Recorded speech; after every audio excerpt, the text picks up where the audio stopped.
Vice President Kamala Harris will be at a rally in Atlanta tonight.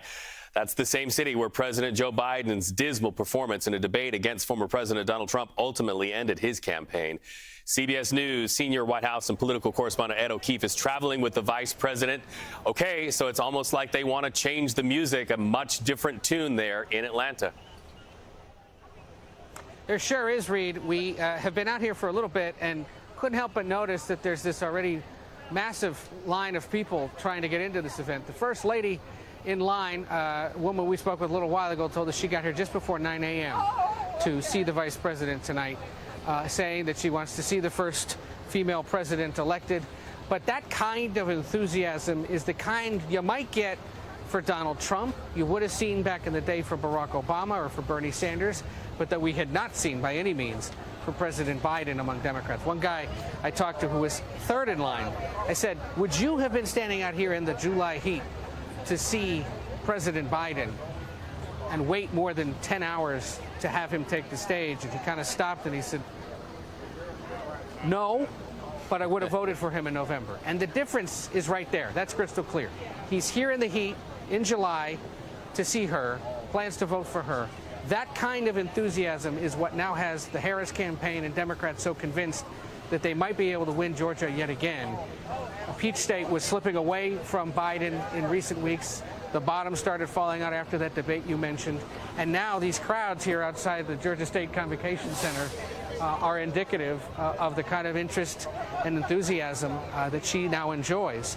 Some of them telling us they haven't waited in lines like this since 2008 when Barack Obama was running. Many saying that her decision to join the campaign has reinvigorated their interest, their concern, their enthusiasm about the contest. And that's exactly what Democrats are banking on here and in all those other battleground states as we begin to see polling put her and Donald Trump on a somewhat more even keel. And it also comes in a day when she's launching, Reed, a $50 million ad campaign designed to introduce her or reintroduce her to voters in those battleground states, playing up her prosecutorial roots, playing up the work she's done as vice president.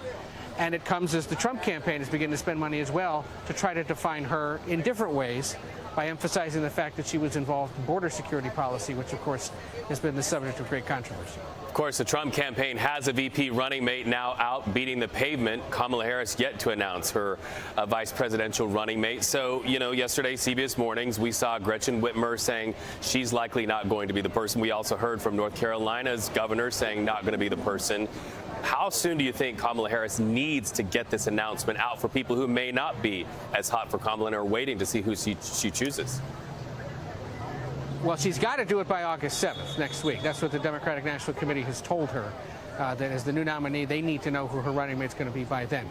CBS News can now report that whenever she makes this announcement, it could come as early as Monday or Tuesday, according to Governor Whitmer in that interview yesterday on CBS Mornings. But whenever it is announced, the new pair, plan a battleground state tour next week that will take them to places like Michigan, Wisconsin, Pennsylvania, Georgia, Arizona, Nevada. We don't yet know exactly where they're going, but the fact that they will do it together appears to be designed to really juice interest and enthusiasm in the selection, get them out into these states, shaking the trees again, getting people to show up in the summer ahead of the fall campaign. A sign that if last week was about starting and getting the Obama endorsement, if this week was about coming here to battleground states and showing Republicans that they may be able to hold on to them again, next week with a running mate likely leads to another surge in fundraising, another surge in volunteers, and more big crowds in battlegrounds.